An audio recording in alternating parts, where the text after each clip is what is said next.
সিজদায় মাথা রেখে দোয়াটি 3 বার পড়ুন। আল্লাহ পাক রব্বুল আলামিন আপনার অভাব অনটন দূর করে দিবেন। আল্লাহর পক্ষ থেকে সাহায্য আসবেই ইনশাআল্লাহ। দুঃখ দুর্দশা অভাব অনটন সব চলে যাবে। আল্লাহ পাক রব্বুল আলামিন সুখ শান্তি নিয়ামত সংসারে আয় রুজিতে আল্লাহ তাআলা প্রচুর পরিমাণে বারাকা দান করবেন। যদি নামাজের 2 রাকাত নামাজের সিজদায় মাথা রেখে দোয়াটি যদি 3 বার যদি পড়তে পারেন। প্রিয় দিনদার ইমানদার মুসলিম ভাই ও বোন, আল্লাহ রাব্বুল আলামিনের কাছে চাওয়ার শ্রেষ্ঠ 2টি মাধ্যম আছে।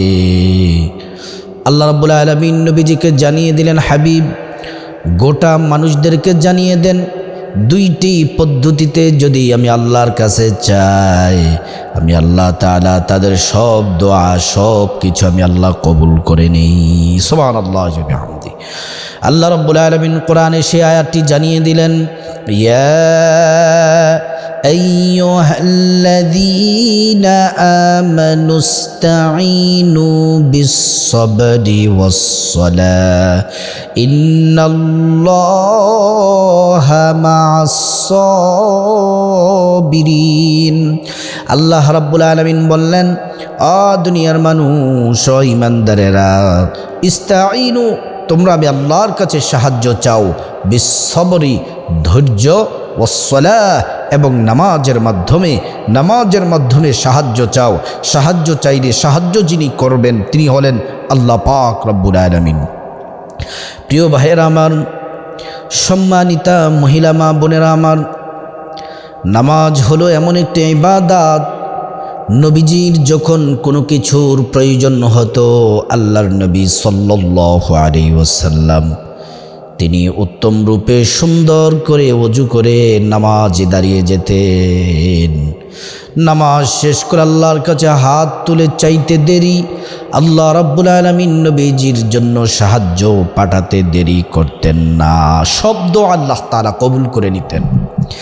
এজন্য প্রিয় নবী মুহাম্মদ সাল্লাল্লাহু আলাইহি ওয়াসাল্লাম বলেন, উম্মত তোমাদের যার যা কিছু প্রয়োজন আল্লাহর কাছে চাও, আল্লাহ তাআলা যদি সবাইকে সব কিছু দেয় আল্লাহর ধনভাণ্ডার থেকে কিঞ্চিত পরিমাণ কমবে না। একটি হাদিস আপনাদেরকে শোনাই, অবাক করা হাদিস।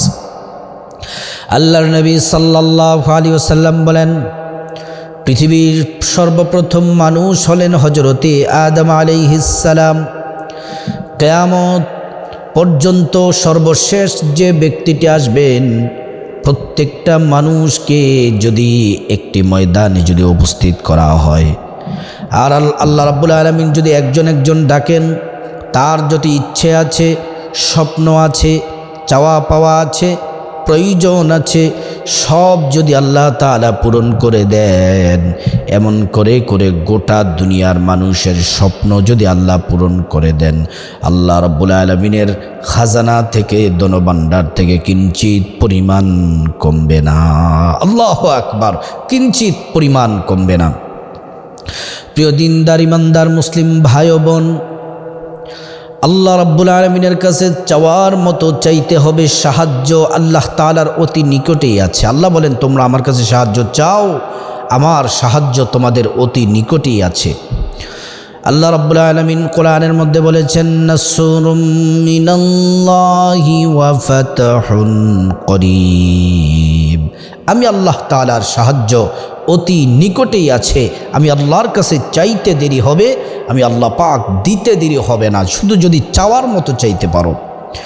আর নামাজের সিজদার মধ্যে যদি আল্লাহ তাআলার কাছে যদি চাই, নবীজি বলেন, বান্দা বান্দি যদি নামাজের সিজদার মধ্যে যদি আল্লাহ তাআলার কাছে কিছু চায়, আল্লাহ রাব্বুল আলামিন তার দোয়া সরাসরি আল্লাহ কবুল করে নেন। আপনি যখন নামাজের সিজদার মধ্যে যখন যাবেন, নামাজের সিজদার মধ্যে যতক্ষণ আপনার কপালটা জমিনে ঠেকিয়ে রাখবেন, ততক্ষণ পর্যন্ত আল্লাহ এবং আপনার মাঝখানে কোনো পর্দা থাকে না। আপনি যা চাইবেন আল্লাহ আপনাকে তাই দিবে। অভাব অনটন দূর হয়ে যাবে। আপনার কি ব্যক্তিগত কোনো সমস্যা, পারিবারিক ঝামেলা, সব দূর হবে। ছেলেমেয়ে, স্ত্রী, শ্বশুর শাশুড়ি, স্বামী কথা শোনে না, ইনশাআল্লাহ সবাই কথা শুনবে। প্রিয় ভাইয়েরা আমার, মহিলা মা বোনেরা আমার, ভালো করে শুনুন। আমি আপনাদেরকে বলতে চাই, নামাজের মাধ্যমে আল্লাহ তাআলার কাছে সাহায্য চাইলে আল্লাহ সব থেকে বেশি খুশি হন। আসুন আমরা আমলটি বলি, মনোযোগ দিয়ে আমলটি শুনতে হবে। সম্পূর্ণ আমলটি যদি ঠিক করে শুনে সুন্দরভাবে আমলটি করতে পারেন, আল্লাহর কাছে যা চাইবেন আল্লাহ তাআলা তাই দিবে। আপনি প্রথমে উত্তম রূপে সুন্দর করে ওযু করবেন। ওযু করলে আল্লাহ তাআলার পক্ষ থেকে 2টি মহা পুরস্কার পেয়ে যাবেন। 1 নম্বর পুরস্কার হলো ওযুর পানির সাথে আল্লাহ পাক জীবনের সব গুনাহগুলা পানির ফোঁটার সাথে ঝরে ঝরে ফেলে দিবেন। পানির ফোঁটার সাথে পড়ে যাবে সব গুনাহগুলা। 2 নম্বর পুরস্কার হলো মহান আল্লাহ রাব্বুল আলামিন আপনাকে হাসরের মাঠে আপনার ওযুর অঙ্গ প্রত্যঙ্গগুলা নূরে ঝলমল ঝলমল করতে থাকবে। ওযু যখন শেষ হয়ে যাবে, ওযু শেষ হওয়ার পরে কালিমে শাহাদাত পড়বেন। আশহাদু আল্লা ইলাহা ইল্লাল্লাহু ওয়াহদাহু লা শারীকা লাহু ওয়া আশহাদু আন্না মুহাম্মাদান আবদুহু ওয়া রাসূলুহু। এই কালিমে শাহাদাত পড়লে কি হবে? জান্নাতের সব দরজাগুলো আপনার জন্য আল্লাহ তাআলা খুলে দিবেন। সুবহানাল্লাহ। যে দরজা দিয়ে মন চায় ওই দরজা দিয়ে আল্লাহর জান্নাতে আপনি প্রবেশ করবেন। প্রিয় দিনদার ইমানদার মুসলিম ভাই ও বোন, ভালো করে শুনুন। মহান আল্লাহ রাব্বুল আলামিনের সন্তুষ্টির জন্য তারপরে 2 রাকাত সালাতুল হাজত নামাজ পড়বেন। নফল নামাজ, সালাতুল হাজত নামাজ আল্লাহকে রাজি খুশি করার জন্য পড়বেন। আর আপনার যেই সমস্যা, যা কিছু প্রয়োজন, তার আল্লাহ তাআলার কাছে সে উদ্দেশ্য যেন হাসিল হয়, আল্লাহ তাআলার সন্তুষ্টির জন্য নামাজটি পড়বেন। আল্লাহর কাছে ওই জিনিসটি চাবেন, তারপরে নামাজের নিয়ত করবেন যে আমি আল্লাহর সন্তুষ্টির জন্য 2 রাকাত সালাতুল হাজত নামাজ পড়তেছি। নিয়ত করবেন, তারপরে স্বাভাবিক সানা পড়বেন, সূরা ফাতিহা, অন্য সূরা, তারপর রুকু, তারপর সিজদায়। প্রথম সিজদাতে গিয়ে সিজদার তাসবিহটা কমপক্ষে 3 বার, 5 বার, 7 বার আপনার ইচ্ছে মতো পড়বেন। 3 বার পড়লেও পারেন, 5 বার পড়লেও পারেন, 7 বার পড়লেও পারেন। 3 বার কমপক্ষে পড়বেন। সুবহানা রাব্বিয়াল আ'লা, এটা 3 বার পড়ার পরে ওই দোয়াটি 3 বার পাঠ করবেন। দোয়াটি হলো সুবহানাল্লাহি ওয়া বিহামদিহি সুবহানাল্লাহিল আযীম ওয়া বিহামদিহি আস্তাগফিরুল্লাহ।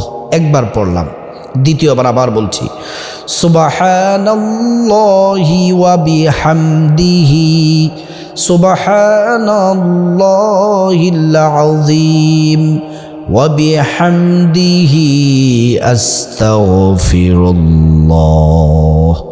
এবার তৃতীয়বার পড়তেছি, 3 নাম্বার, সুবহানাল্লাহি ওয়া বিহামদিহি সুবহানাল্লাহিল আযীম ওয়া বিহামদিহি আস্তাগফিরুল্লাহ। তাহলে প্রথম সিজদায় দোয়াটি কয়বার পড়লাম? 3 বার। এক সিজদা দিয়ে বসবেন, বসার দোয়াটি পড়বেন। দ্বিতীয় সিজদা আবার দিবেন, দিয়ে সিজদার তাসবিহ পাঠ করবেন, সুবহান রাব্বিয়াল আ'লা 3 বার পড়বেন।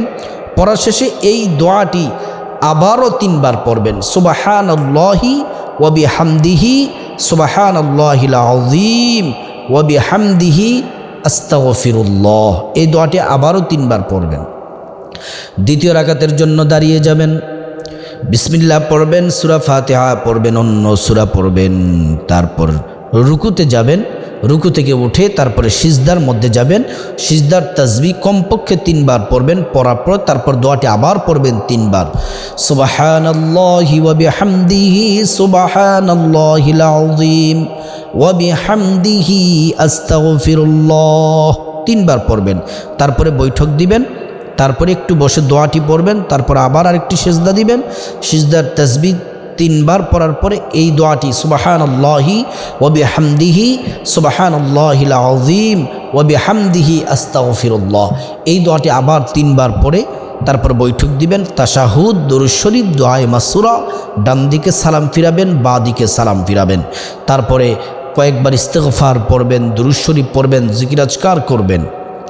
তারপর আল্লাহর কাছে হাত তুলবেন, রব্বুল আলামিন আল্লাহকে ডাক দিয়ে চোখের পানি ছেড়ে দিবেন, তাইলে আপনার দোয়া কবুল হবে।